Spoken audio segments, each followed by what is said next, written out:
First of all, welcome to everyone who's live.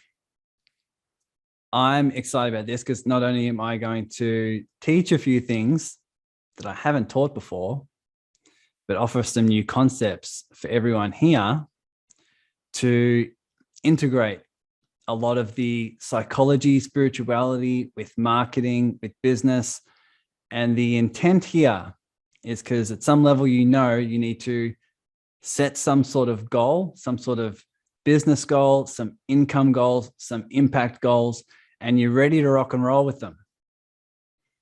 So what we're going to present here and what we're going to learn, what you're going to take notes for. Let's see, everyone's pen and paper. Good job. Is the key elements, the key concepts, the key things that really matter when it comes to setting a goal, when it comes to making it happen, and what really matters in business, what really matters, what's really going to get the needle moving in marketing to make it more efficient, to make your communication more efficient, but also to integrate the spirituality and psychology so that you have the vibration to make it happen. Does that sound good or what? So in the last few days, I've been coming up with some pretty cool slides. So if you're listening to this just on audio, I apologize, but you're going to get a lot out of it anyway. If you are here watching it, whether it's recording or whether you're here live, you get to look at my pretty slides and you're going to understand the true definition of progress rather than perfection, because they're not perfect. And bonus points to everyone who spots the spelling mistakes. So I'll share my screen and we'll get rocking and rolling.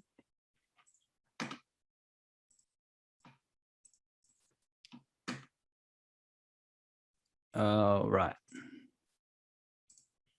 So we can all see my screen? I think so. All right.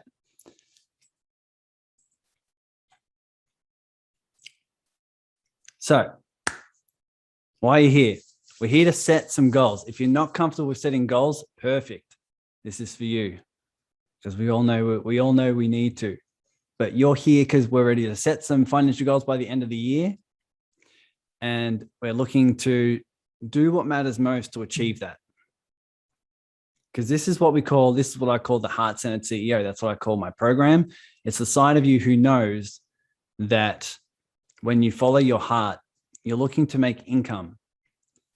You're looking to make income because the more income you can make, the more impact you can create.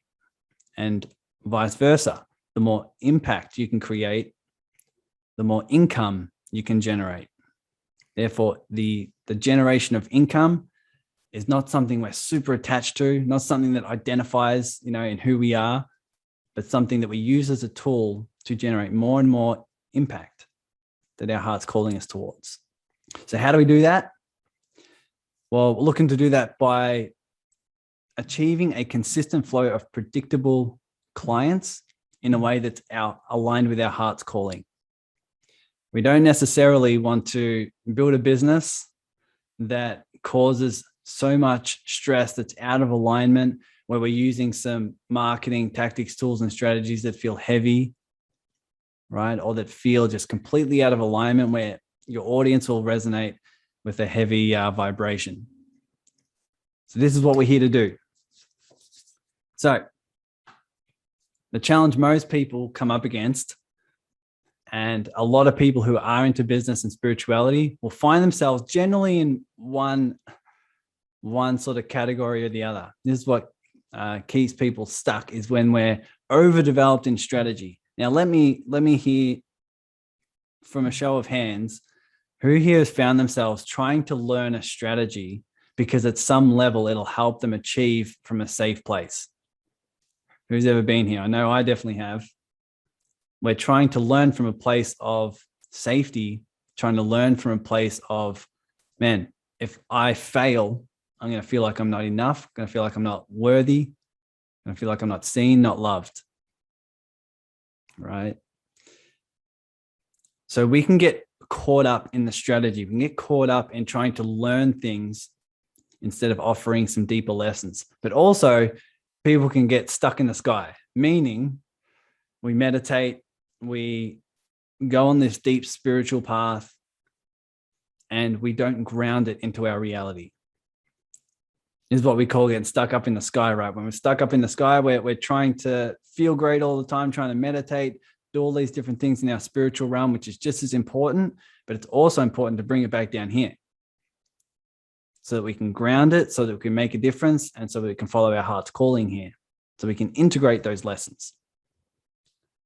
So they're the two sort of main challenges that people find themselves overdeveloped in, either overdeveloped in strategy or overdeveloped in the higher airy fairy world that we all love, and not taking those lessons and grounding it.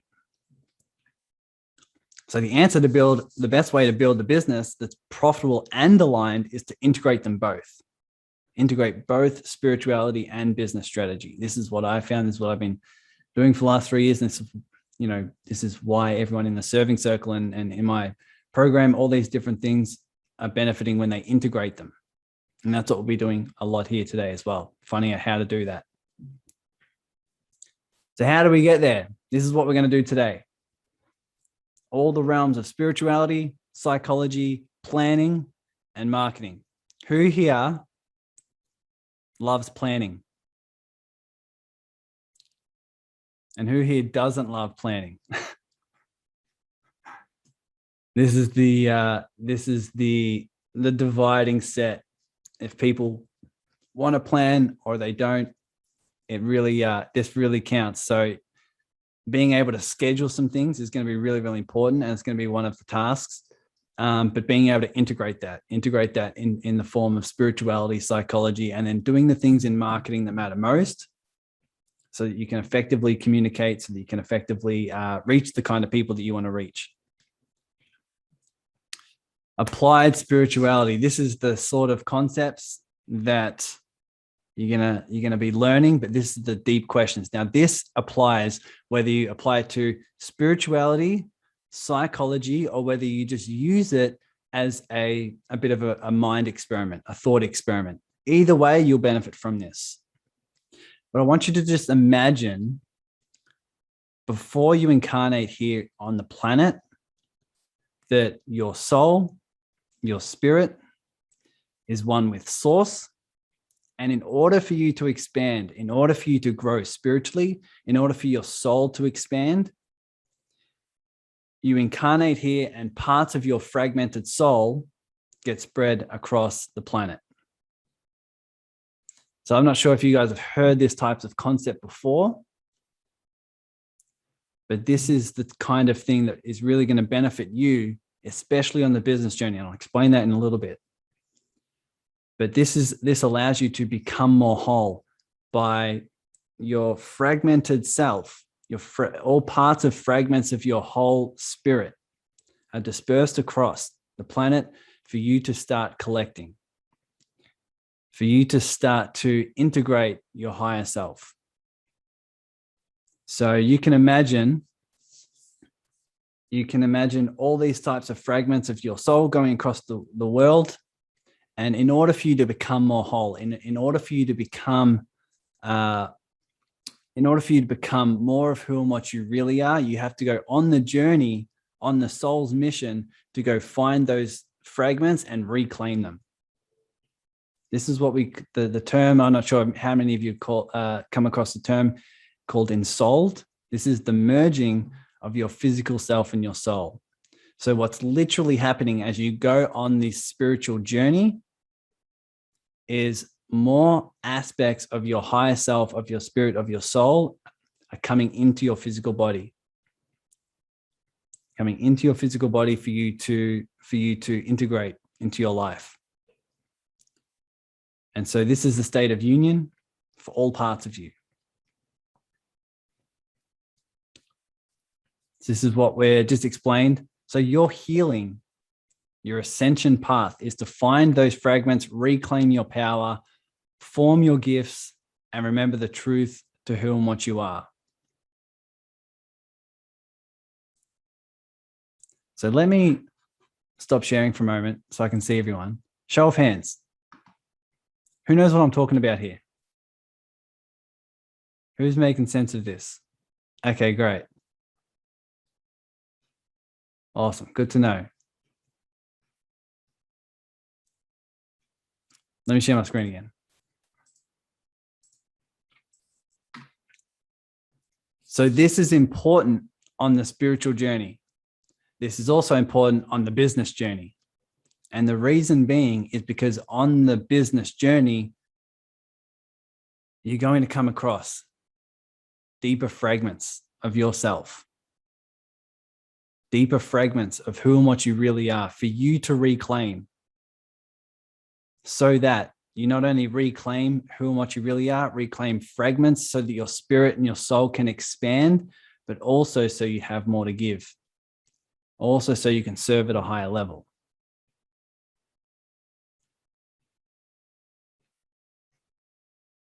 There we go. So how do you find these fragments? You're probably thinking, okay, where are they? And how do I find them? How do I reclaim this power? How do I reclaim who and what I really am? Well, this is what I call, we all have this inner tool I've recently branded as the Fragment Finder. If anyone's got a cooler name, let me know. Because I think this is kind of corny for now, but we'll use it. But we all have this inner Fragment Finder, this inner guidance. It operates like a tool to give you signals on your soul's fragments, on where your soul's fragments may be. We all have this inner guidance, this inner intuition, this path that we're following to find these fragments for you to reclaim. Now, how is this done? We have the external world out there. And in order for you to tell, in order for your Fragment Finder to tell if there's something there for you to reclaim, it's through animation, it's through emotional intensity. It's through emotional intensity. So whatever you have fears about, all of your insecurities, attachments to things, triggers, traumas, judgments you have, these are all signs. These are all your inner Fragment Finder saying, giving you the alarm bells, saying, hey, there's something here to learn. There's something here to claim. There's a part of you here that you need to reclaim. There's a part of you here that you were giving your energy to, you're now looking to reclaim within yourself. So I want you to think about what is a fear, an insecurity, an attachment you have to circumstances or events, some triggers, some traumas, some judgments. What's one thing? What's something that brings up some uncomfortable emotions within you? What's one thing? And recognize that emotional intensity is there for a reason. It's there for a reason. Once again, you can use this from the area of psychology, meaning when you judge someone, are you really judging that person? You're judging them on a characteristic that you see in yourself, that you disown in yourself. I'll give you a quick example. When I was working in Canada and I was working in a bunch of restaurants, I was triggered by lazy people, people who weren't pulling their weight. Now, was I really judging that person? I wasn't. That person was there and it was an emotional trigger for me to look inside and say, what am I here to reclaim?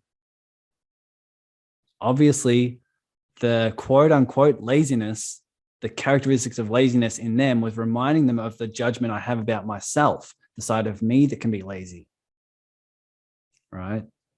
So therefore, I have something to learn within me. I was giving my power away to people who were lazy because I was judging myself. So therefore, I needed to reclaim that. And I need to love the side of me that can relax. Love the side of me that can take it easy for a moment. And when I did that, I reclaim that side of me. I start to love that side of me, and I'm no longer triggered by anyone else who's quote unquote lazy. This goes for all our fears, insecurities, attachments to circumstances, triggers by other people's behaviors or whatever it may be, traumas, judgments. but it's also the things that excite us, the things that feel like a calling, the things that feel like a pull, the things that just feel light and breezy for us, service, love, intuition, anything we're being pulled towards. This is also this animation, this emotional intensity that's like, man, there's something here. There's something here for me to learn. There's a side of me I need to reclaim. There's a gift here for me.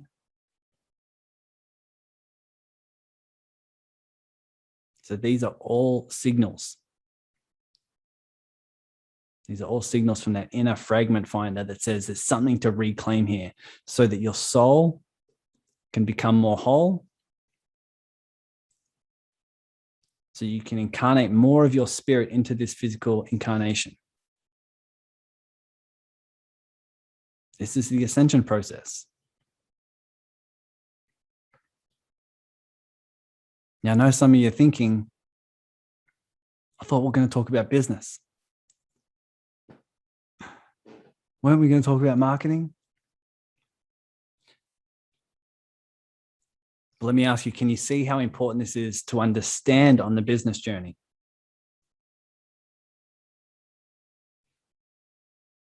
The business journey can be used as a tool to advance your spiritual growth. This whole hero's journey you're on to find these different fragments, there's no better way than the path of business. The thing that's like, oh my God, I have this calling to get out there in the world. But my God, I have to face some fears, these judgments, right? These attachments I might have to outcomes, everything that's triggering me for marketing or social media or technology. All while you're following your highest excitement, this calling, this inner pull that says, I want to make this difference in the world. I'm following my intuition. I'm deepening my levels of love doing it. The business journey can be used as a tool for you to find these fragments of yourself.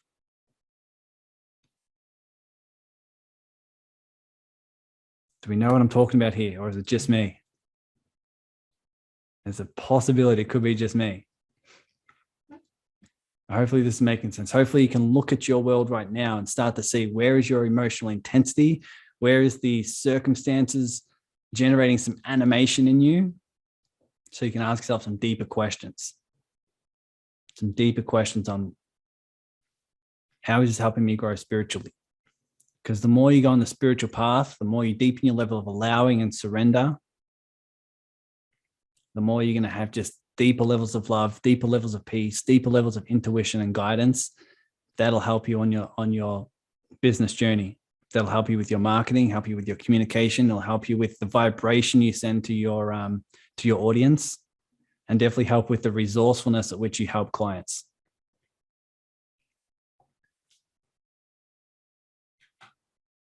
So I came up with these little stages here. CPR for the soul. These are the stages to be aware of. We're in business because at some level we had this excitement. We had this calling of the difference we want to create, right? Some people we feel called to serve, and it feels expansive. This is like your energy going out there. This is the calling. If you haven't recognized, the CPR is the acronym for calling, purge, and rebirth. These are the stages to be aware of. So we have a calling. And if you're here, you've answered the calling. I'm still waiting for my mum to start her business, but hey, she can be here as well. But you've got this calling and starting this business. Now, what happens along the way is you come across your fragments. You come across these aspects of yourself to reclaim, right? Which offers a lot of fear, doubt, worry, concern, uncertainty.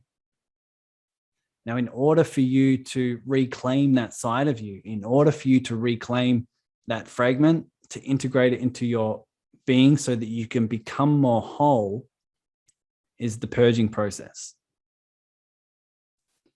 And when you do this, this is like the feel to heal meditation. So a lot of you know, if you're on this call, I'm going to urge you to meditate. I love meditating in silence. I do it 2 hours a day, roughly. But one thing I know is when you take time to do this inner healing, take time to purge, take time to feel fully, it's literally you reclaiming that fragment and healing what needs to be healed within you for you to implement and integrate the deep lessons in your life. If you don't have access already, I can give you the online course, Spirit in Business. I give that complimentary to everyone in the serving circle. If you haven't gone through it yet, this is what it's all about. So let me know after this, or reach out to me if you don't have access to that. I'll give you access to it. It's literally a short course on everything around this process. So for example, if you have fear around, let's say scarcity around money, if that's an animation for you, if there's an emotional intensity when it comes to money, show of hands. I know you can't really see each other, but I'll have to keep you engaged anyway. If you have an emotional intensity around money, there's something there for you to learn. There's something there for you to feel and integrate. One ways in which we do that is allow yourself to feel the fear, feel the scarcity, feel the lack. And when you breathe and when you feel this fully in your body, you literally heal the pattern within you. You heal the pattern around scarcity, around fear, around whatever it may be, insecurities. If you feel it fully without resistance, without judgment, this is all about the purging process. And what's happening when you feel fully, when you do this work, it's literally your false self, your limited story, your limited self is dying. It's literally dying, falling away, fading away, so that you can reclaim and become the deeper truth. I'll tell my story in a little bit, but I want you to recognize that this is a very contraction phase. This is where your energy is contracted within. Can you feel when you're following a calling, when you're following your heart, when you're looking to serve, your energy's out there. You feel connected with everything. Your heart's out there and you're really looking to expand. But when you're in the purging phase, it's within, right? It's more the feminine energy. You go within, you feel fully, and your energy is going within so that you can heal your deepest wounds. Now, similar to breathing in and breathing out, which one's more vital, breathing in or breathing out?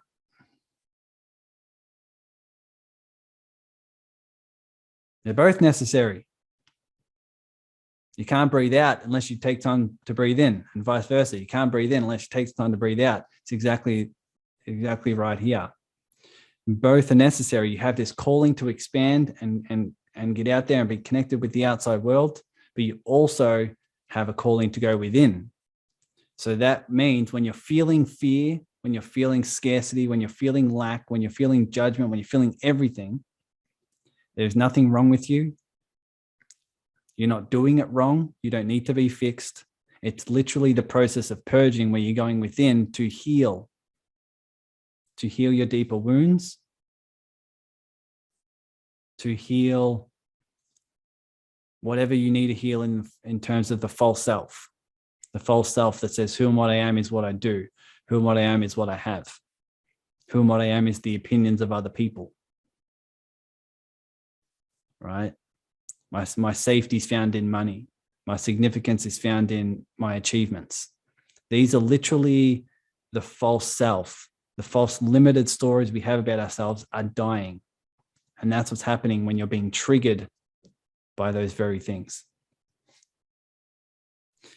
Once you do that, once you've purged something, you go through the rebirth where you're able to implement the new lessons into this new reality.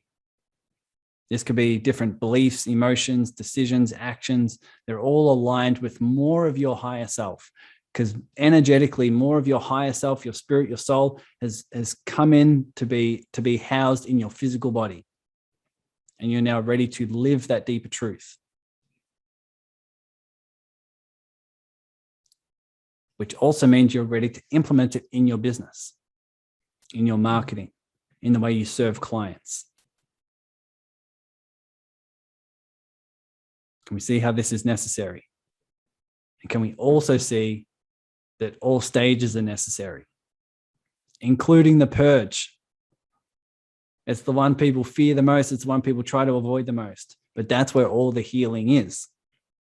It's probably why I meditate so much. And it's probably why I encourage you guys to meditate so much. What's the next slide I have here? Key questions. So in all of what we've covered here, these are some of the key questions to ask yourself. So what feels in my highest excitement? What feels in my highest excitement? What feels a calling? What feels expansive? When I'm following that, what are my fears and insecurities? What fears and insecurities emerge when I'm following this highest excitement? It could be around marketing, could be around judgments, could be around other fears. You know, what are people going to think? What if I make a mistake and I fail?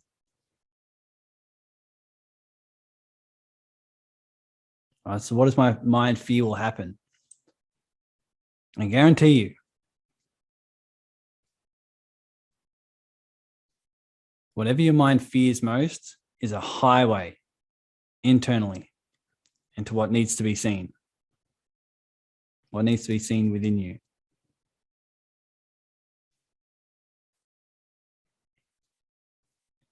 So because of all this, what fragments might you be reclaiming?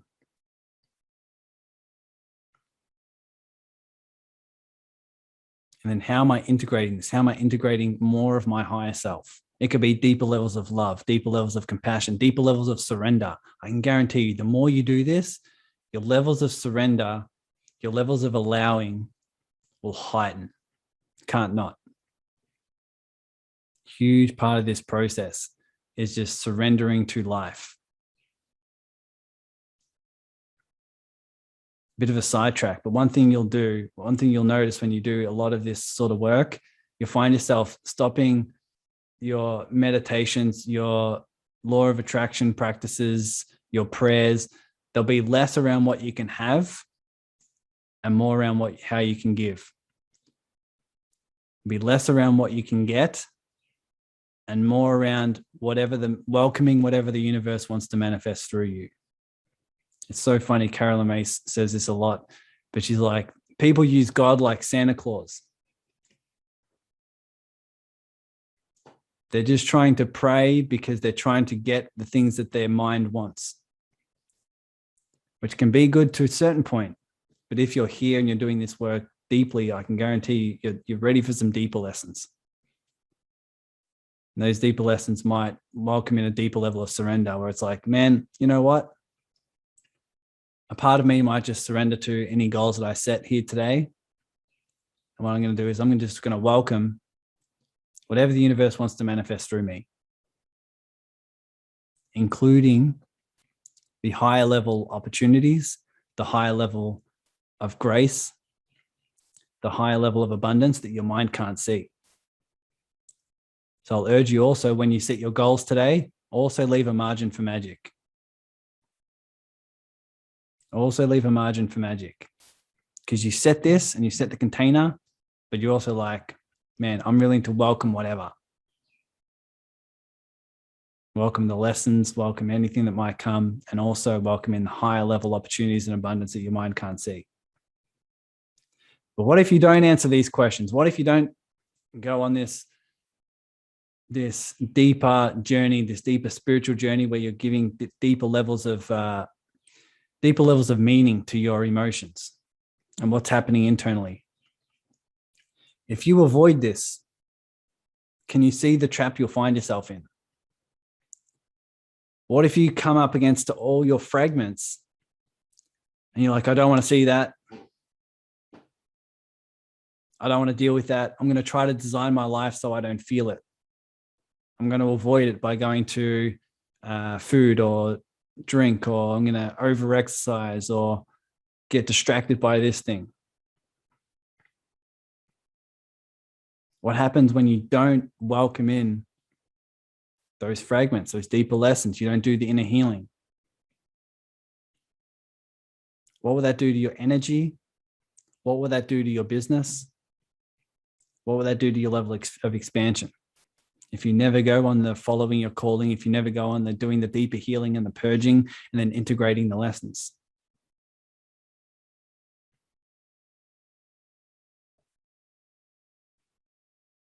This is what many people are doing. They're trying to build a business while avoiding their fragments, because their fragments are quote unquote uncomfortable. Have we all been there? I know I have. And I believe we're all there at some level. It's just a matter of becoming more and more conscious, right? More and more conscious of it. And I apologize if I'm not checking the chat a lot, but we'll answer some questions in a second. I might open up for questions in a second as well. What's next? I think that's it. What's next? Before I share a bit of my story, I already just did kind of, so I don't know if I'll go into it, but I'll stop sharing my screen. I'll see everyone's beautiful faces. Does anyone have any questions about what we've covered so far?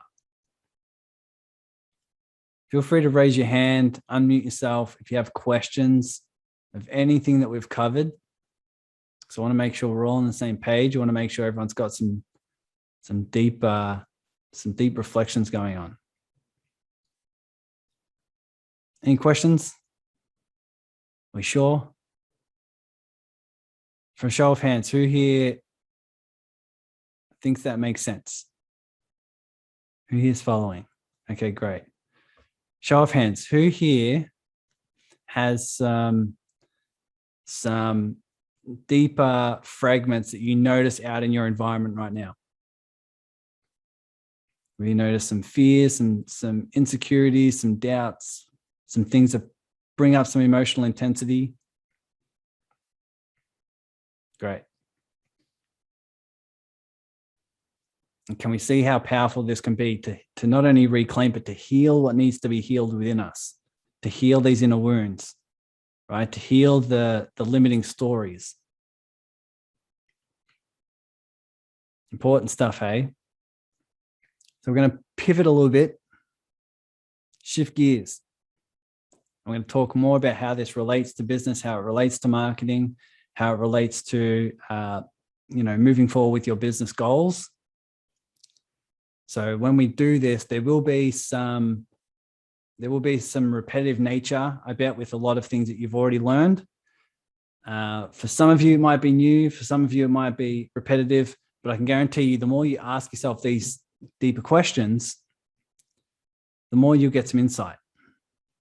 So before we move on, I want to sort of allow your mind to relax a little bit with the story of, I've heard this before. Because it's very similar to me when I meditate in silence. And I do it, like I said, roughly 2 hours a day. I don't go into a meditation and say, I've done this before. I've sat in silence before, right? It's like I go there because there's deeper stuff every single time. And same with you when you ask yourself questions about your niche, questions about your message, questions about your audience, questions about your particular goals. There's always something deeper. So I urge you to be open and see if you can tighten some things up because you have an open mind.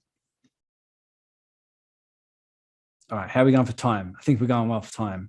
I'm not sure. I've never gone through this presentation before. Let's see how we go, hey? All right. An example I can give just very quickly about my story here is when I left my job. So when I left my job, I was working at a restaurant a couple of days a week, and I was also building my coaching business. And then while I was meditating all the time, I kept getting this pull that said, leave the job. Leave the job. It's no longer in your highest excitement. It's no longer a calling for you. You're now expanding to something new. Now, I wasn't making money, and I wasn't making much money in either the coaching or the at the restaurant. So what fears do you think came up? What if I go broke? What if I fail? What are other people going to think? What if I move back in with my mum and then she hates me? We get on each other's nerves. Hasn't happened yet, but doesn't mean it won't happen. Who knows, right? But let's think about this. I was being called. And then as I was being called, all of the insecurities came up that needed to be healed within me. As you're called, you will bring up all of the uncertainty, the fears, the doubts, the worries, the concerns that need to be healed in order for you to follow that calling,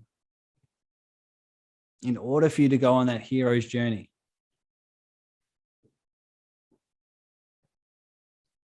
So I had to sit with this. I imagine going broke. I imagine failing. I imagine the judgments from other people. I imagine the confusion of, oh my God, do I need to get another job? And I felt it in my body.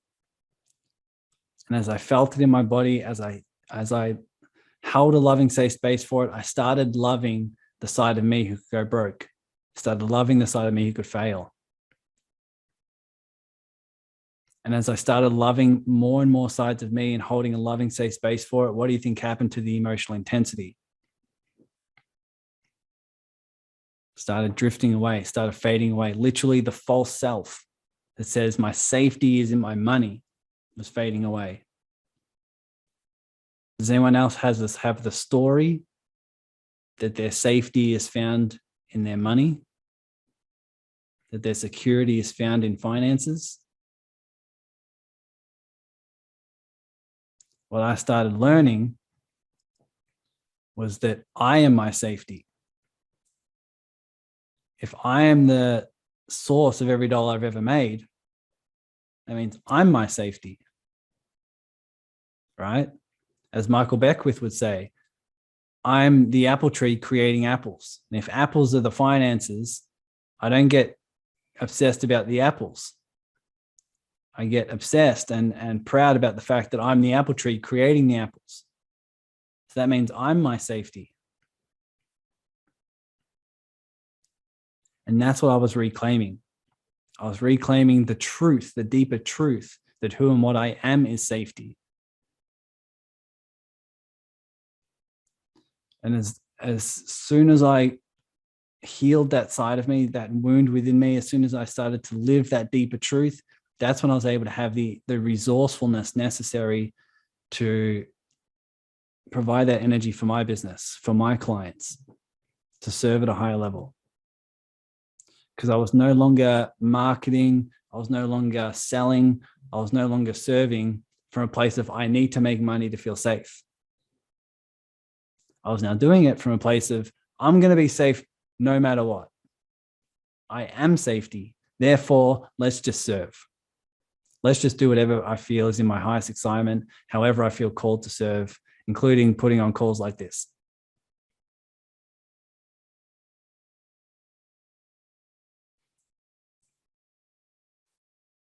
Now, that doesn't mean it doesn't come up again. The healing process is not linear. The healing process is scattered all over the place.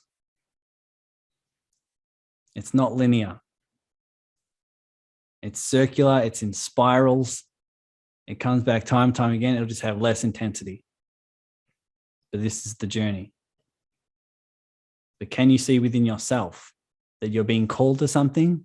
Therefore, the uncomfortable emotions are coming up because there's something to be healed there. There's a fragment that's ready to be reclaimed. So that You can follow the calling, and you can do what's necessary, and you can learn the deeper lessons, and you can integrate that in your life, and you can serve at a higher level.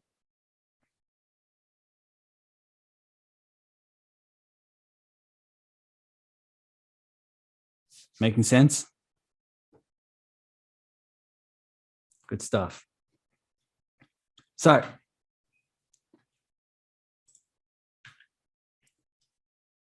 setting your goals. While I go into setting goals, while I go into marketing, while I go into creating your message and your offers, notice what comes up in you. Notice what comes up. Notice if your emotional intensity is there. Notice if there's some fears, some uncomfortable emotions, if you're attached. Notice what comes up. There will be a fragment there for you to reclaim, for you to sit with, for you to purge, for you to heal. Once again, I can give you access to the Spirit in Business course. Many of you have done it. Many of you have messaged me saying all the insights and guidance you got from it. So thank you. But it's important to realize here, we're not setting the goal to become attached to the outcome. You are not your outcome. Your worthiness is not your outcome. Your safety is not your outcome. We set a goal here because it provides the container for your spiritual growth. Because many people are trying to build their business and just going airy-fairy through it. And then they realize they're trying to go through it in a comfortable way, right? They're trying to go through it in a way where they're avoiding their fragments. And as soon as you set a goal, fragments come up, right? You're faced with some deep fears, insecurities, worries, concerns. That's what I'm here for, to make you feel uncomfortable. Because if you surrender to it, welcome it, allow it, that's where the healing is. So you set a goal to provide the container for your growth. So this is, these are some concepts I've learned not only from my spiritual teachers, but also through business courses like Sam Ovens, James Wedmore, Jim Fortin, a lot of these guys, Tony Robbins and Jay Abraham, especially. A lot of these things I'm sort of bringing together. And so a lot of you might have heard this before. But one thing I like to do is set at least a 90-day goal. That's, once every quarter. And that's the case because if you set a goal every quarter, there's at least some sort of generating of income and some sort of getting out there and creating an impact for each quarter, at least each quarter. So this is the task. The keynote is to put this on the calendar. So right now, set a goal. It doesn't have to be perfect. This is about progress, not perfection. But what do you have in the form of at least 90 days, at least a 90-day goal? It can be 30, it can be 60, but 90-day goal. That's an income goal and an impact goal. So you might have $15,000 in the next 90 days, or you might have $50,000 or $100,000, whatever it may be. And I'm going to serve this many clients, for example.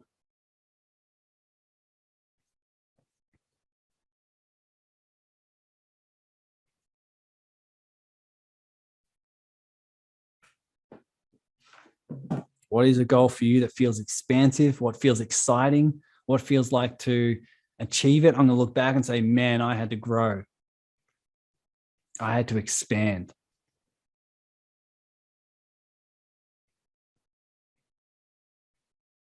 Once again, it doesn't have to be perfect. But what you're going to do is you're going to get out this thing called your phone. And you're going to put it on the online calendar.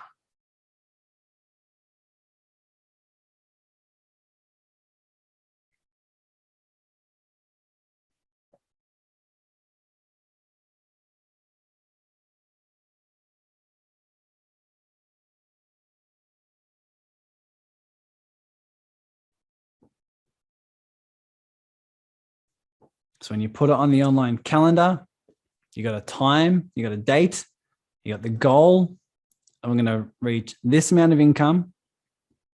I'm going to make this impact. That could be, I'm going to serve this many clients.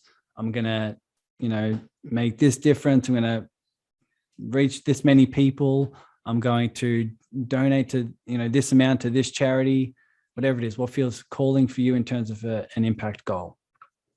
Once again, they create an impact on each other. The more income, the more impact, the more impact, the more income. They can be used as a tool for you to be on this soul's journey, on this soul's mission, for you to expand your business and make a difference. So we all got something? We all feeling good? I hope not. I hope many of you are sitting in your fear. That's secretly what I'm hoping. All right.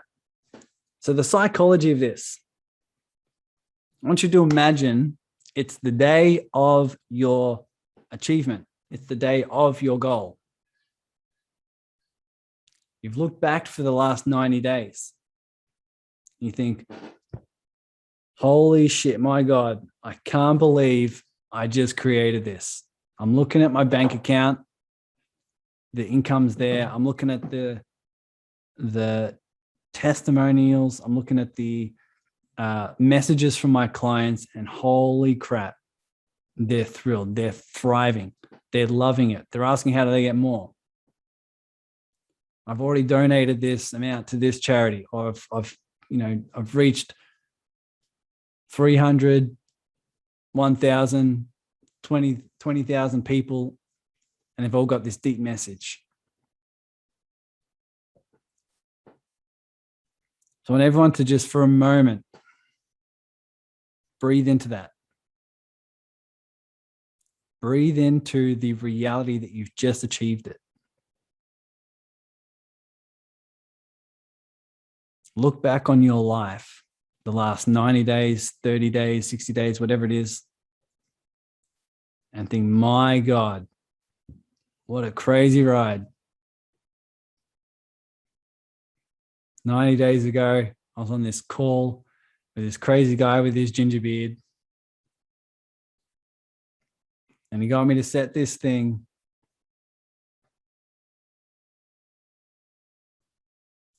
And now I've achieved it. Now I've actually brought this into my reality.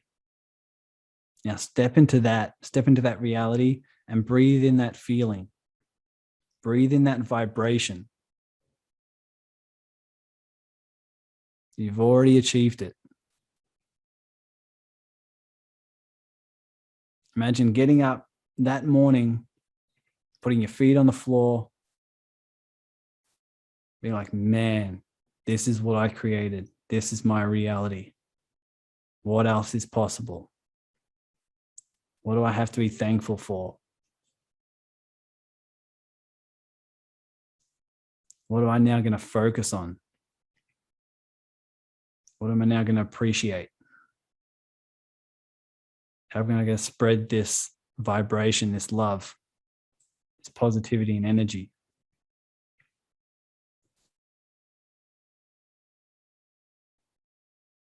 Notice the stories that you're now telling yourself around what's possible, around who and what you are, the different meanings you're going to have around these uncomfortable emotions that came up along the way.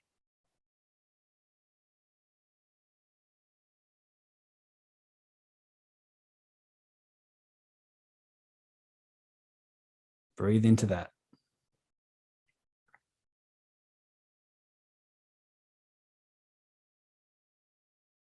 And I want to ask you the question, who's this version of you? Who's this identity? If you can, give this side of you a name, a nickname. This identity, this side of you, this version of you who's already achieved it.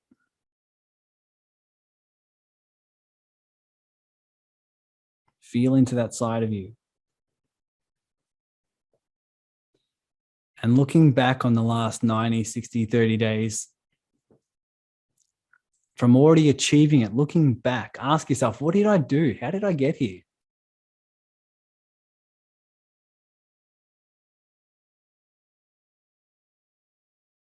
How did I get here? What did I do that was different? What did I commit to myself? What did I believe?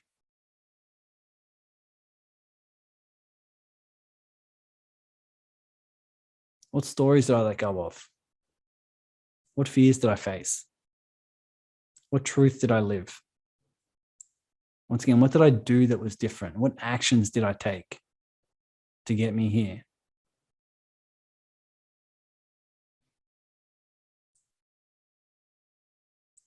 So I'll give you guys just a moment to write that down. Continue to breathe, continue to feel in your heart, and write down any insights you might have had. While you do that, I'll also ask you some deeper questions. What is it that you're really after? So once again, what did you do that was different? But also, what is it that you're really after? When it comes to achieving this income goal, this impact goal, living this way, becoming this person, what is it that you're really after? I'll give you a hint. It's not the money. What does that money bring you? What is the reach in terms of clients give you? What does it bring you? What experience do you have? What will it make you feel? What fears are you looking to overcome? Who's the example you want to be? What fragments, what sides of you have you reclaimed?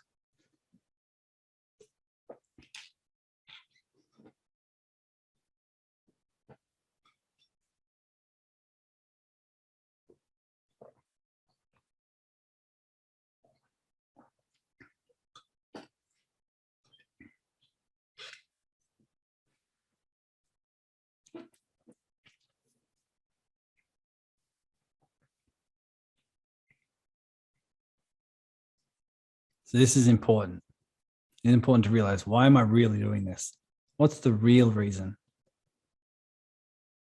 Because when it comes down to a feeling, when it comes down to an experience, the thing is, you want to live in that vibration now.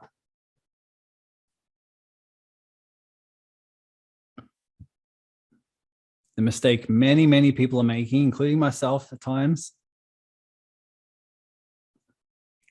is the belief that the goals out there, the goals in the future, therefore I have to go after it. And while I go after it, I'm going to become that person. I'm sure you know the secret, the key is to live that way now. You have to live in that vibration now in order to be energetically aligned to achieve it, energetically aligned to attract it, but also energetically aligned for you to become the version of you who's resourceful enough to overcome the challenges necessary.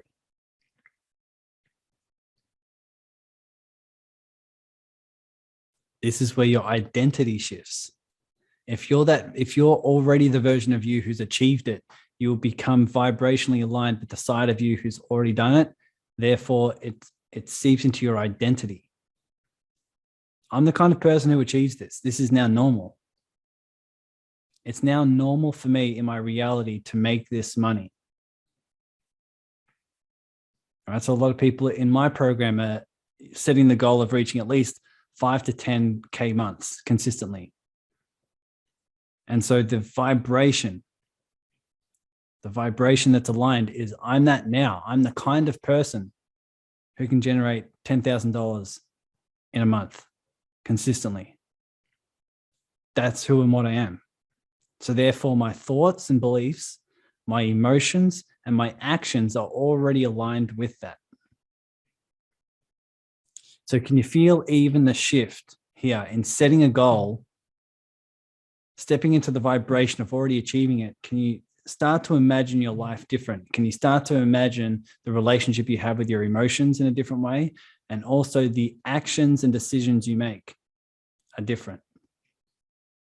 It's now aligned with who you're becoming in terms of who you're evolving into by stepping into that vibration now.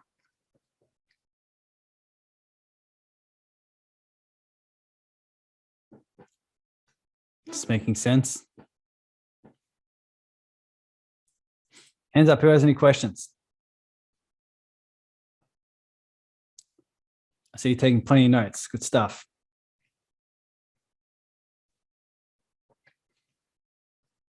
No questions? I mean, surely. Jeff has his hand up. Jeff. Oh, it went down. Sorry. Maybe just waving.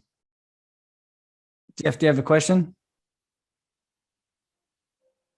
I have a question. Okay, go for it. First of all, I do want to say a big fat thanks, Tyson, because this is really enlightening and amazing, like what you're doing, and this whole workshop so far has been really good. My question is that, I obviously, I hear it in a lot of places that what you want to attract, you have to be living in that vibration and that alignment now. Like, you can't be imagining a goal and saying that, exactly what you said, that the goal is out there for me to grab, but you have to live it and feel it and breathe it. But, and again, when I meditate or when I'm doing things every day, I try to live with that alignment, but sometimes there's a conflict in my head, which is that, but I don't have it. So how do I live with the feeling that I have it? So do you have any tips or insights on that? Or is that something that you felt and you overcame that as well? Oh, definitely. We all feel it.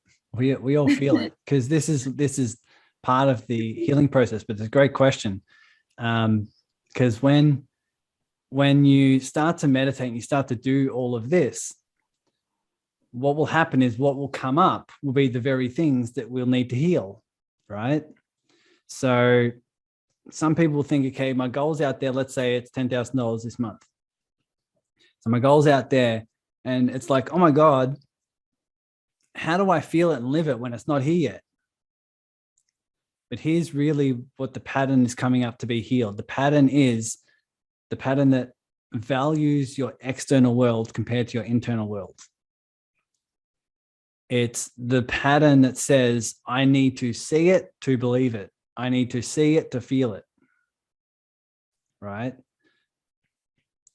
So it's the side of you that prioritizes your external world compared to your internal world. And so that's sort of what's healing. What's coming up, the side of you that's coming up to be seen and to be healed is the side of you that doesn't believe it because you can't see it. But let me ask you, when you have this goal achieved, what is it that you want to experience? What is it that you want to feel? What is it that you want to believe? What is the deep levels of experience you want to have with life? Yeah, so I've been thinking about that on how life is a journey, not a destination, like exactly the same with this goal.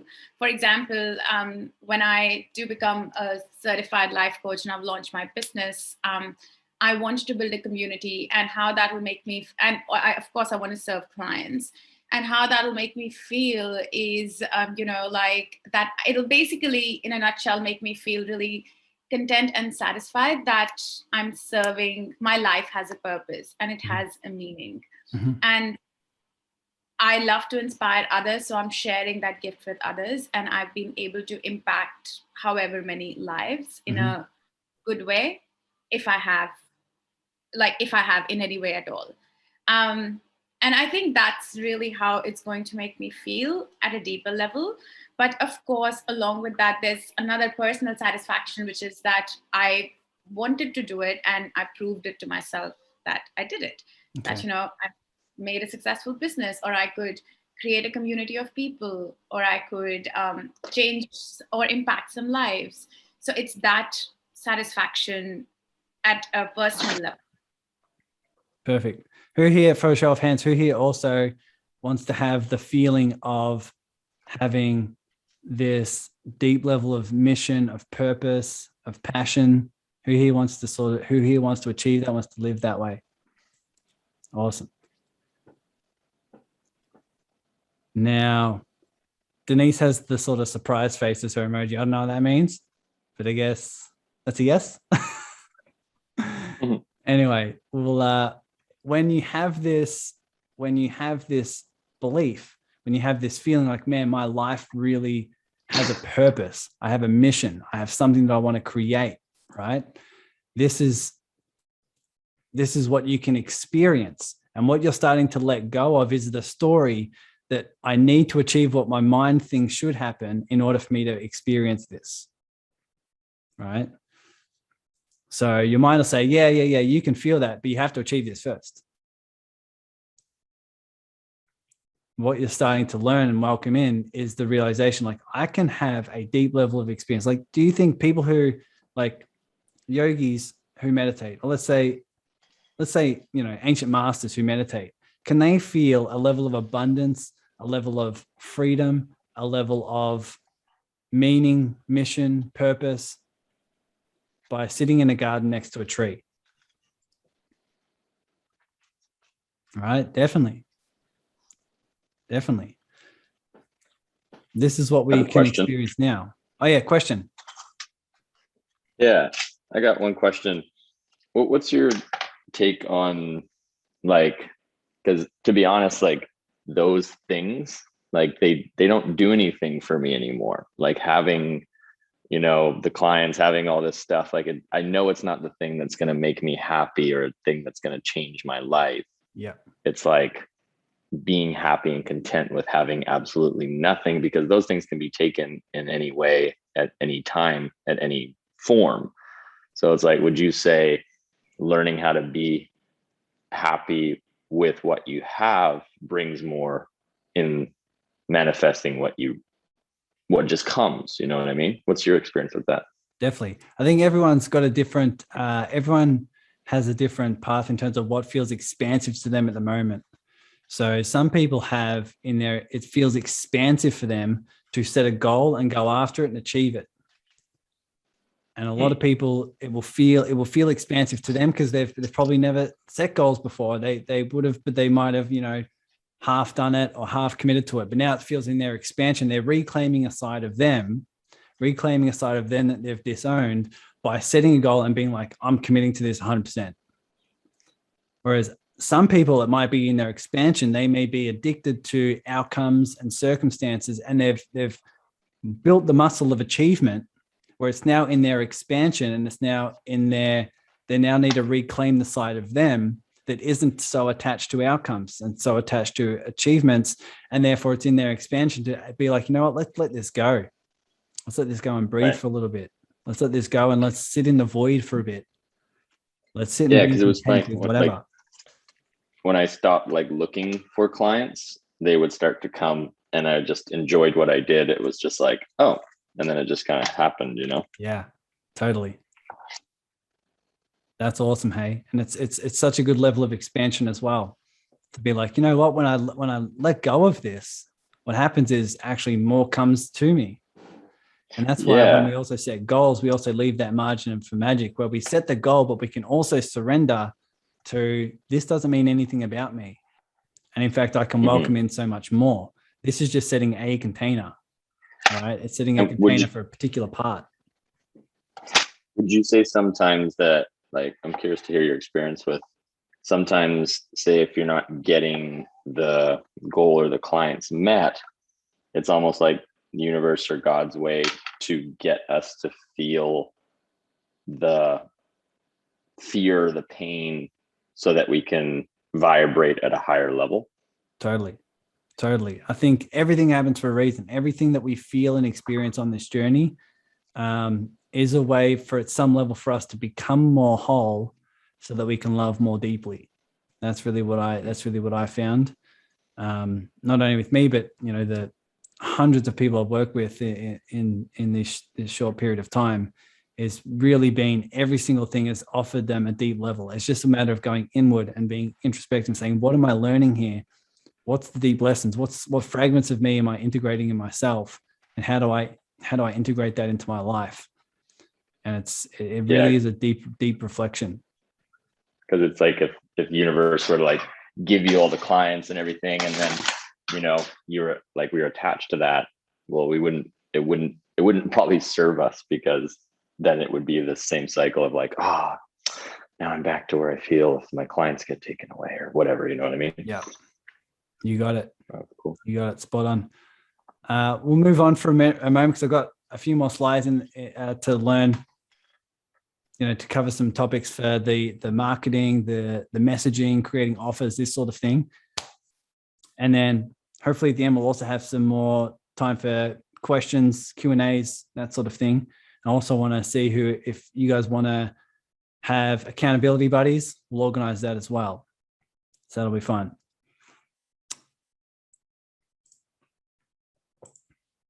All right, moving on.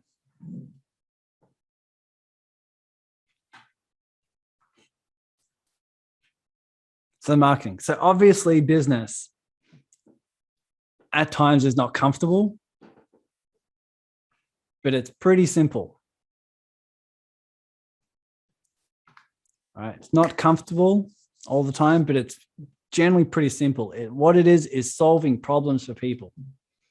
You find a problem that exists out there in the world, a problem that already exists, right? Or a thing that people already want. You create it and you give it to them. That's what business is. If you have a business right now, you're in the business of solving problems. So it's a matter of looking out there in the world, seeing what problem already exists, or what people are already asking for, and then making that happen, giving it to them, creating the solution and giving it to them. That's what it is. That's the simple piece. So how do we do this? This is what we'll be talking about in the next section. So it's finding that person and learning about them. So doing the market research. So it's like you sort of have the world out there, and you're doing the research to learn these key components. Then once you study that all out there, you come up with a hypothesis. For my clients, I call this the serving scientist. It's the side of you who is the scientist where you study, where you're obsessed with trying to find these answers. You're obsessed with looking for things, looking for patterns, looking for the data, but you're doing it from a place of service, the serving scientist. You're doing it from a place of service, from a place of love, place of compassion, place of resourcefulness.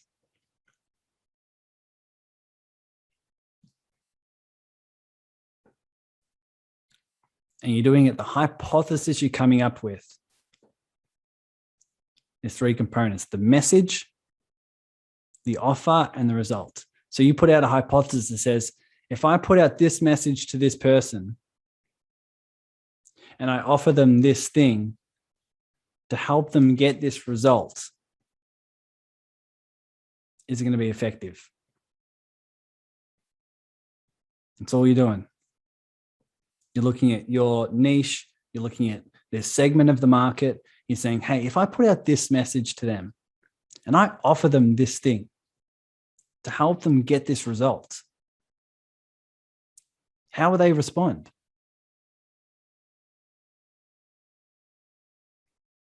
You're like, cool, well, let's create that message. Let's communicate. Let's think about how we can communicate this message.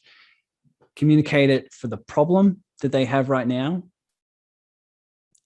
the transformation that they want to achieve, or the outcome or result that they want to achieve,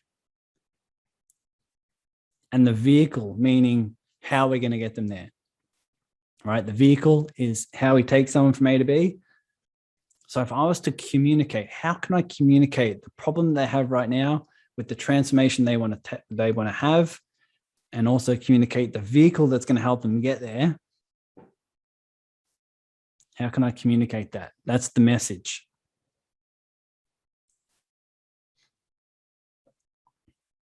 And then once you come up with your hypothesis, once you come up with the message, you go out there and you test it. And then you start sharing the message. You start putting it on your whatever you have, whatever you have at your disposal.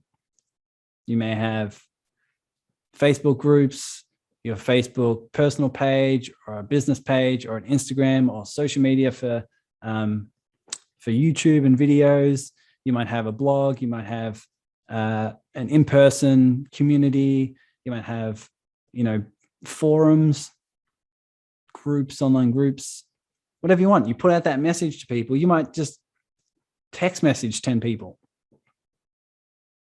Whatever it is, you share the message. And then with that message, if they're interested, you present them with the offer that you're hypothesizing.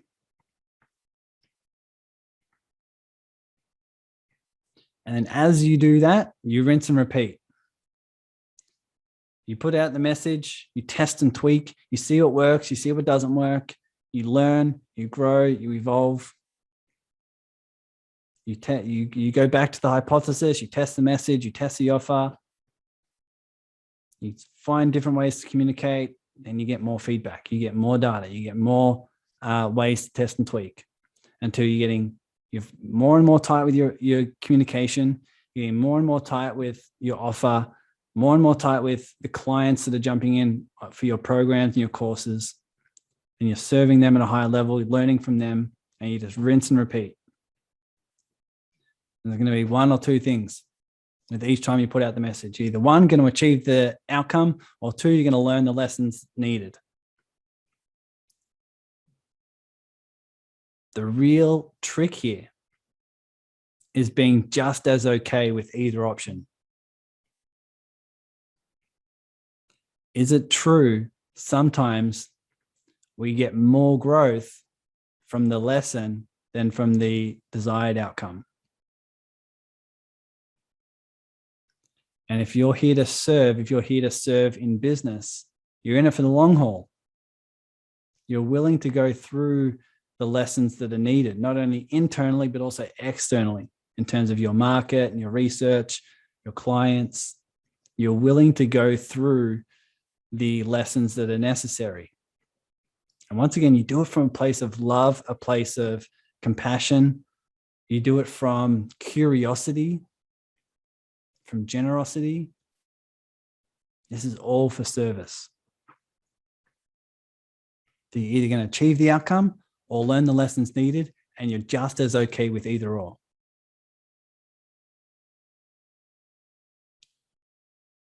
That's what we're here for. So I'm not sure how many of you do market research, but this is a key component. If you're not willing to do the research, then it's just going to be really spraying a message and just praying what lands. It's being effective with doing your market research, once again, from a place of service. But this is where you're in the laboratory, coming up with your hypothesis before putting it out into the world, before testing it. So you can use search engines like Google, YouTube, articles, online groups, forums, all these things. You can do it through real conversations, meaning jumping on the phone with people, really getting to know them, really getting to understand them. So you can in the groups. Do I have that here? Anyway, with the search engines, beautiful tools that you can use. My coach, Christina Lopes, I'm not sure how many of you watch her on YouTube. She's got a huge YouTube channel, and I'm now a head coach for her online program, which has been awesome. And as a bit of service exchange, so I'm being a head coach for her clients because there's 700 people in her course right now, and she needs help with a lot of their people going through their spiritual development. So I'm a coach there. But one thing she did for me was jump on Zoom with me and talk me through how she structures her YouTube channel. Now, Christina Loeb's got over 300,000 subscribers. It's growing by about 20,000 each month. And her content's extremely helpful. She honed me for about 2 hours, basically yelling at me to do the market research. It's what matters most. It's what houses, it's what builds up your message. It's what builds up your communication. It's what builds up your audience. It's where you give them what matters most. It's when you serve them at a higher level and you offer them the things that no one else is offering them. When you understand your market, when you understand the client, when you understand your ideal avatar deeper than anyone knows them, deeper than they know themselves, that's when you're able to offer them something that is irresistible. You're able to be creative and resourceful with offering content and offering courses and programs that are specifically for them. And you do it through understanding them. I'm not going to yell at you for 2 hours. Well, I am in a way, but not about this. But here's the things you want to search. What they really want. The main challenges they're facing, mistakes they're making, common beliefs they have. So in YouTube, in Google, in some whatever search engine, if you type in your avatar, you'll start to get articles. You'll start to get indications, some articles, some things that you can really use. The reason being is because they've done the research for you. The hard yards have been taken, because when you search for something, let's say you're helping women, you're helping first-time mums lose weight. You type in Google, first-time mum struggles, or you type in even if you type in first-time mums, you will get an indication from the suggested toolbar what people are already searching. In the articles that have come up in Google or in the top videos that come up in YouTube, they are the ones that people are already watching. It's ranked highly on Google because people went to the article and spent the most time on it. So therefore, you can assume that that article has the answers that they were looking for.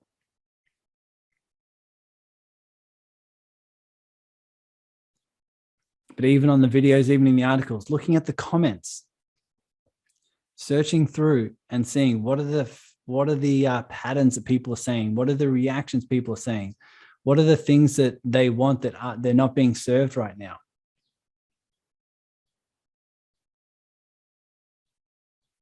Being able to search your niche, you go on a rabbit hole of going down. This is what my niche. This is the problem they're having. This is the pain point they have. Let's click on that and let's go to all the related searches. Let's go to down the bottom. Hey, people also searched this. And then let's click on this video. Let's look at all the comments. There can be hundreds of comments on particular videos. Let's look at what people are saying. Oh, this person said they can't lose weight because of this belief. All right, let's look up that belief in search engine, see what comes up, see if people are searching for it. And what you'll find is not only the language they use, you won't only find the challenges that they're facing, but you'll find the beliefs and misconceptions that are keeping them there. And that's the key when it comes to your content. If you can talk to the misbeliefs, the misconceptions that they have that are keeping them stuck and that they don't even know they're making. Like, for example, in my world and helping people with their online courses and online programs, a lot of people have the belief like they need to build the program and then go sell it.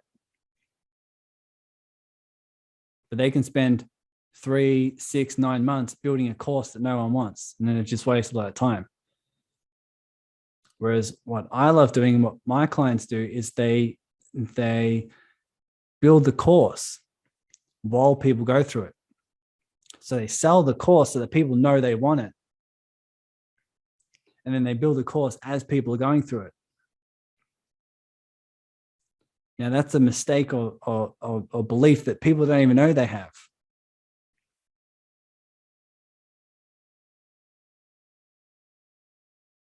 So you can use all of this data to build your message, create an offer, see if it's the result they want, and then put it out there into the world. I think that makes sense to many of you. Show of hands, is this making sense? Okay, cool. When it comes to your communication and your message, your communication that conveys why your vehicle is the best option for them. Once again, this is not convincing someone of something they don't want. That's why when you do your research, you're finding out what they already want. So you found out, okay, first-time mums want to lose 20 pounds, 10 kilos, whatever it is. You find, there's so many people searching and first-time mums are struggling to find ways to lose this weight. You're not going to jump on and try to convince them to, whatever, to start eating soft drink. They don't want that. You're not going to try to convince them to run a marathon. They don't want that. They want to lose the 20 pounds. So you're not trying to convince anyone of anything that they don't want to do. You're just tapping into the market. They're already of their desires, already of their pain points, already of their challenges. So your message is around who's the person, who's the avatar, who's that one person. All right, what's the problem, the pain point? What's the result? What's the transformation? What's the vehicle that's going to get them there? And then the beliefs and misconceptions that are keeping them stuck. This is these are the questions I was describing before. I was tapping to before, where when you ask yourself these questions, you can always find ways to tighten it, always ways to dive in deeper. There's always ways to make it more clear, more simple, more compelling. I'm always chopping and changing my message to try to get it more specific, to try to get it more tangible, try to get it more clear.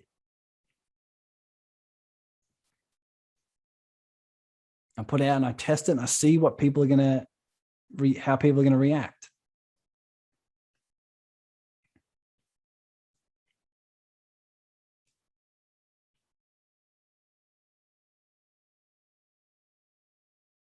Now, if you're confused right now, great.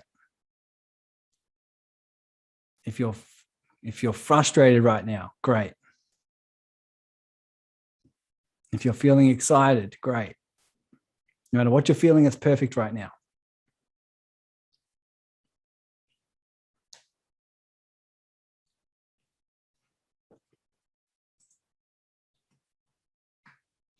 Can we see how beneficial this is?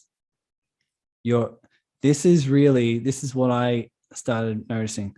Your communication is where you help people transform.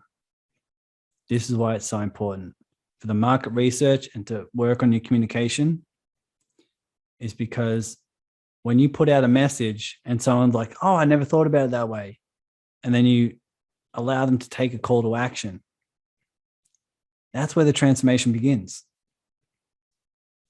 It's not necessarily in your course, your programs, right? Your videos where people really transform.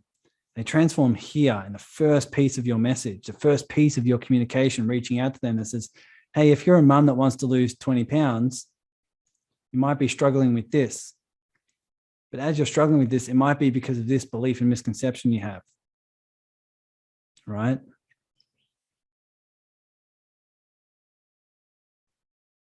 And so your communication is saying, hey, you're struggling with this and you want to achieve this.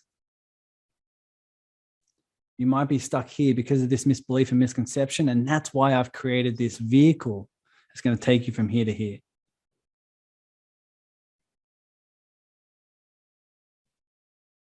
The more you can convey that in a very simple, very clear way, the more you can speak their language, and you can do it from a place of compassion, a place of service, and a place of heart. That'll be a real vibration that'll help you share your message.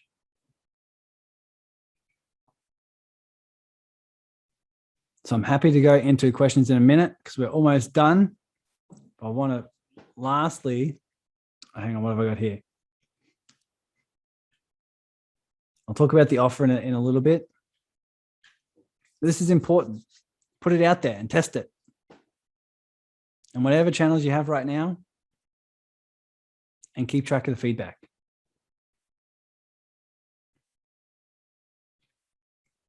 Whatever you have in the form of groups, forums, in-person stuff, you will have right now some channels to put out a message. You just have to be resourceful enough to make it happen.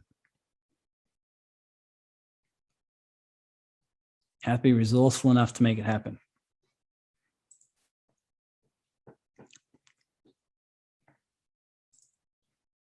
Trish, you raise your hand. Do you have a question? Yeah, are you ready for questions right now? Yeah, let's go for it.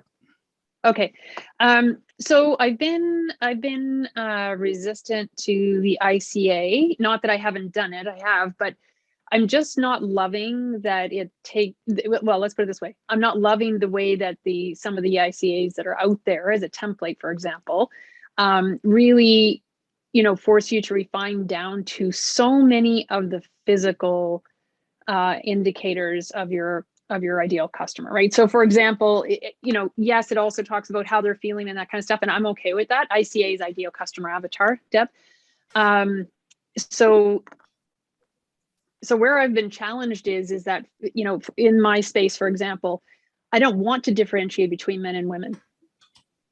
I know my age group, so I'm good with the age group, but I don't want to differentiate between men and women. I don't want to work specifically with one or the other. I want to work with leaders.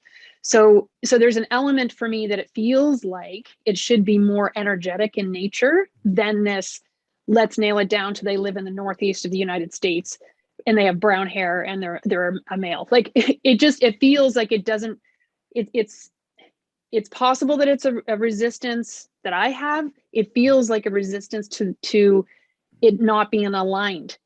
For me, it doesn't feel aligned to nail it down to such a degree.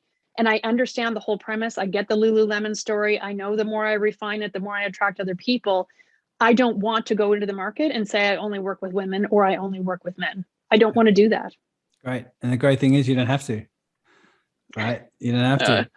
It's like what matters most is also your vibration. We're all we need to feel called to this particular avatar. Here's the thing. You don't feel called to everyone. Like I said, you feel called for leaders. Absolutely. Right? And I can differentiate who I'm called to. Absolutely. But not by these traditional ICA models. No, don't worry about that. No, don't worry about that. Okay, good. Yeah, here's the thing when it comes to all strategy. You can throw it out the window if you don't feel aligned. Right? You can throw it out the window if it doesn't feel aligned. If your heart feels called to something else, but then a strategy says follow it this way, I'm always follow your heart. I'm always follow your heart because your heart is guiding you to something your mind can't see. Your mind's trying to follow strategy sometimes from a place of safety, as we discussed before. But I'm all for whatever feels most expansive for you, whatever feels most expansive, whatever feels most scary to your mind, but feels so aligned with your heart. Like you said, you don't have to, you can serve men and women, but you can break down, okay, what kind of leaders do I want to serve? Is it leaders online? 100%. Is it leaders in an organization? Okay, in that organization, who are they leading? What kind of leaders do they want to become? Like there's so many ways we can break down the ideal, the avatar, but you can break it down in the way that feels aligned energetically for you and in a way that you feel called to serve. Right? Don't worry about the hair color. Cool. I know like what was driving me crazy was that, I know that that's the work I need to do. And yet I've been so resistant to it, not out of a desire to not do the work, because it didn't feel right. I'm like, I don't care about their hair color. What I care about is, have they been humbled enough to be able to step into the work? Like, that's what I care about, right? I don't care if they have curly hair or brown hair, or like, I don't care. Are you ready? Are you ready to put your ego on the back burner? That's what I need to know. So thank you. That's all I need is, Well, permission. Cool. Great. Awesome. Good to hear. Thanks. I've got a couple more slides, and then we'll open up for more Q&A. We'll open up for some hot seats if you guys like. I'm happy to stay above the 2 hours if you guys want. We'll see what happens. So aiming for progress over perfection. This is the key. The key is the aim is for progress, not perfection. Many of you will get stuck in the belief, like, I can't put it out yet because I still need to work on it. It's just a thing that we do. It's a thing that happens. But that's why your aim is for progress, even a tiny piece of progress. That's your aim rather than perfection.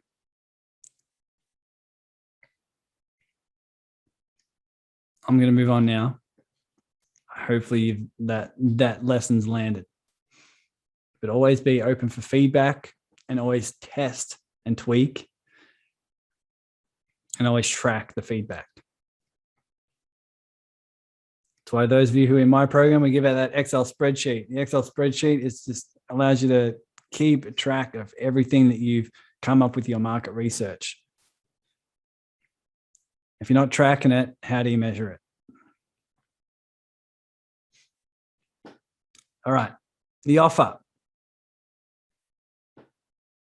Something that you're offering. So you have your message and your communication. You've now got their attention and you've built that up from your market research. And now you're willing to give them an offer. This is the ask. This is in exchange for something. This for that. So what's an irresistible offer? These are some things to think about. Something that's extremely high value and very low risk. Being very resourceful with that particular question of how can I make this extremely valuable with very low risk. In order to know that, we need to know their objections for not taking the offer. All right. Does it take too much time? Does it cost too much money? What if it's not what I wanted and I'm, a month into it? Right. What if something happens and I need to bail out? What if I don't like the content that's in the course? What if I jump in there and I've already learned it before? What if I don't get the outcome, the transformation, the results? What are the objections that you're hearing? What are the common objections that your audience might have to buying your stuff? Then how do we relieve those objections? That's part of your offer.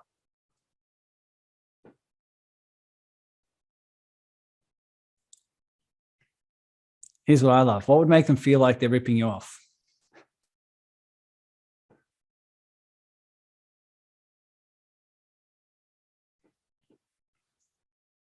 I think this is the typo.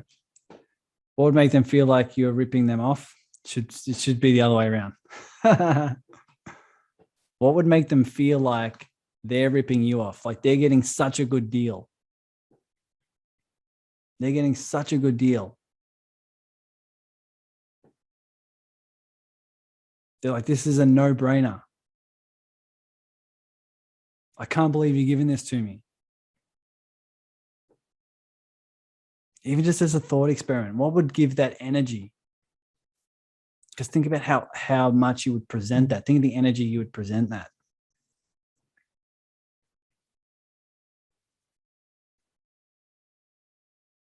Now, also an irresistible offer, one way to think about it is where the cost of inaction is so much greater than the investment of your program or your course. The cost of them not taking the action is so much greater for their health, for their emotional life, for their relationships, for their finances, for their hobbies, for their business, whatever it is, where the cost of not taking action is so much more than the investment of the program.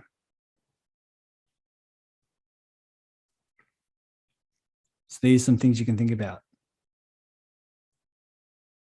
Many of you know when clients jump into my course, I give them a whole month, I say, hey, this whole month, you're going to jump in, you're going to get access to everything. You're going to get access to the online course, you're going to access to group coachings, two a week, and you're going to get one-on-one coaching with me. I'm not sure how long that's going to last, but the one-on-one coaching with me, you get as many calls as you want. But after the month, if it's not exactly what you thought, if you're not happy with the results, if you're not happy, completely blown away with the transformations and the things you're achieving, then I'm happy to give the investment back.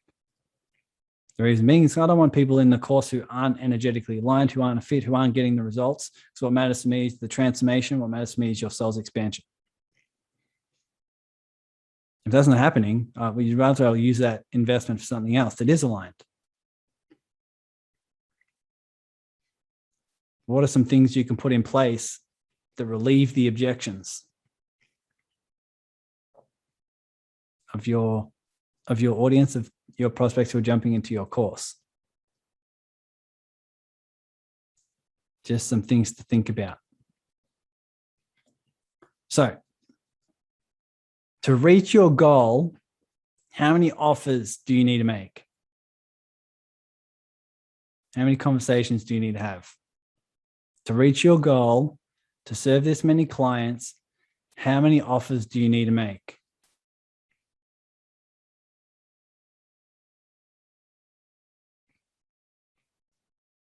To come up with something that you think, just intuitively you think. Some people feel like if I have, if I want 3 clients, I'll probably need to jump on anywhere between, 12 to 15 calls or 10 to 12 calls. Put out that many offers.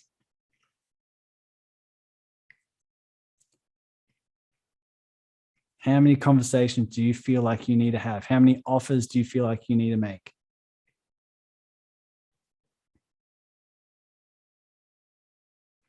Now, this is the challenge with you being creative, with you being resourceful. How do you be creative with the current resources at your disposal?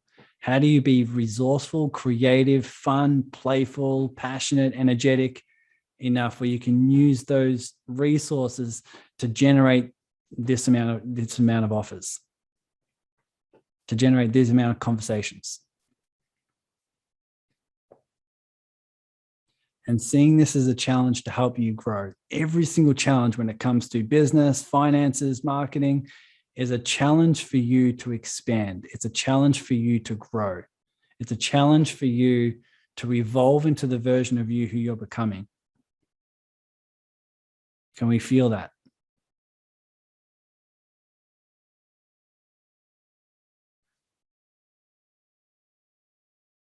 Can you feel called? Do you feel called to become someone new, to evolve into the next version of yourself, and using this challenge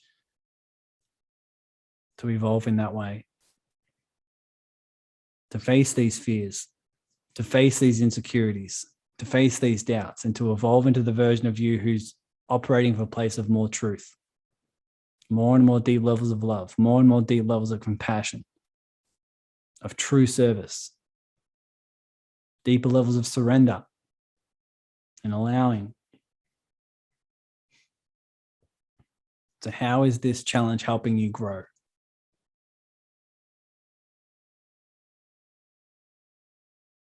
Can you feel the energy change as soon as you ask that question?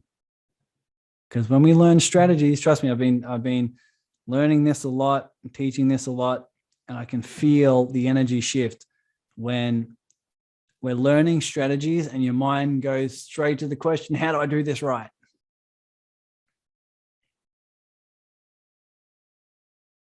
Have we felt that here? Oh my God, how do I find these right answers? How do I do this right? How do I do it the right way? And it's very mind driven.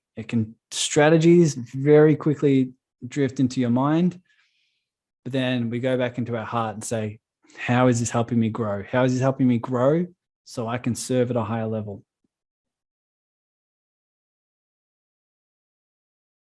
Something to think about. This is why offers matter most. Well, one of the key components is no one's ever made money with a bad offer. No one's ever jumped on and said, oh my God, that offer, I don't like it. There's so much risk. They've conveyed very, very little reward. I feel uncertain about it. I think I'm going to take it. Doesn't happen too often.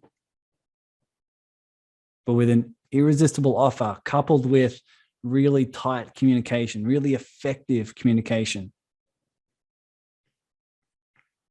that's when it can work. That's when it will work on Instagram, YouTube, Facebook, whatever. You can work on any platform as long as it makes sense, as long as energetic, as long as that's where your people are. If you put out a communication, you put out a form of communication that's effective, and you present an offer that's irresistible, that's specifically for them, that is conveyed, that's going to help them get from A to B. And if it doesn't, there's no risk. That's how this becomes a lot of fun.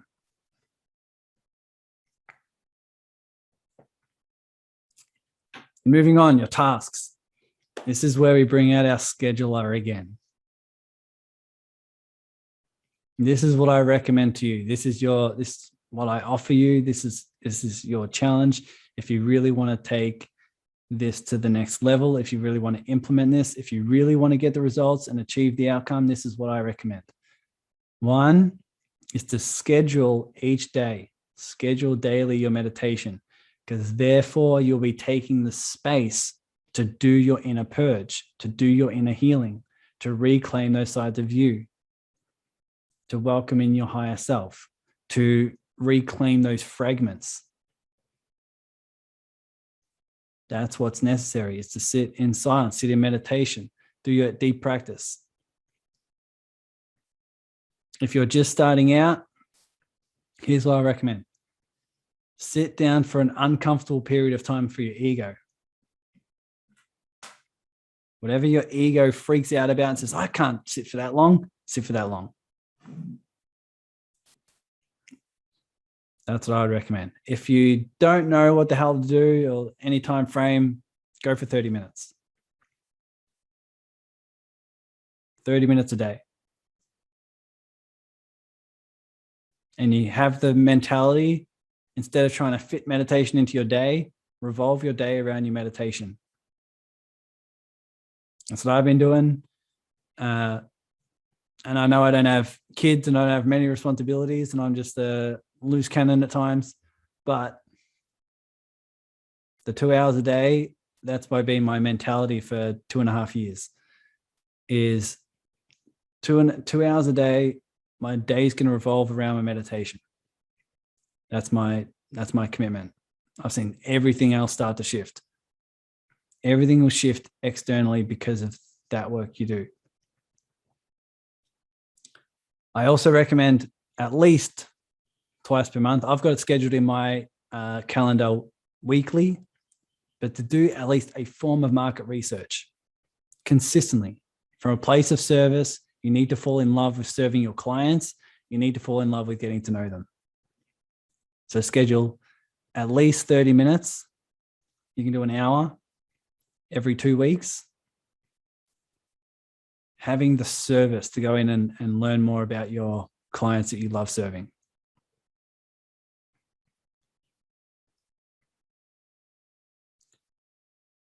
Also schedule, probably I recommend this week, but if not next week, sit down with your journal, sit down with on your laptop or computer and come up with some form of communication. Just start to brainstorm ways to make it more clear, more effective, more efficient, more compelling. So schedule that. Schedule the time when you're going to sit down and work on your communication. I've learned many things that, from Donald Miller and, a lot of different copywriting things. I mean, I'm looking at the copywriting book now called Breakthrough Copywriting. There's a lot of things you can work on in your communication. Take time, put some time in the calendar to work on that.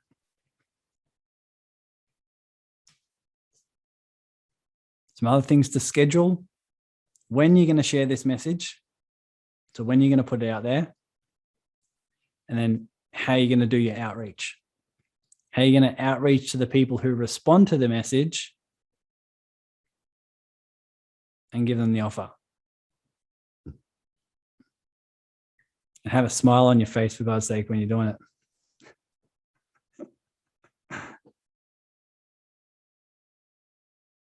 No one's saying this can't be fun. No one's saying you can't be dancing, listening to music while you're doing it. I think if you're not having fun, what's the point?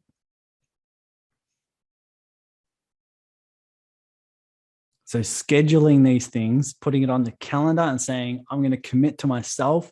I'm going to commit to my growth. I'm going to commit to the service of my clients to do this.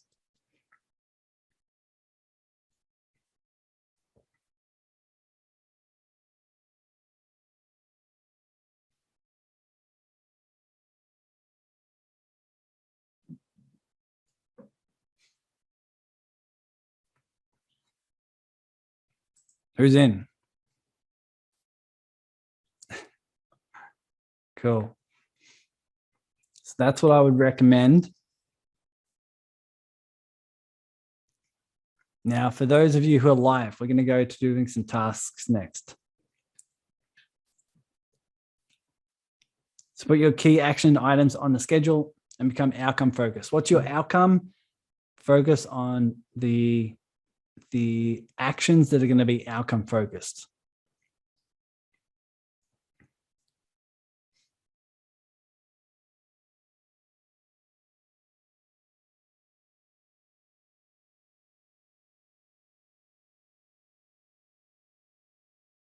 Hopefully this has helped.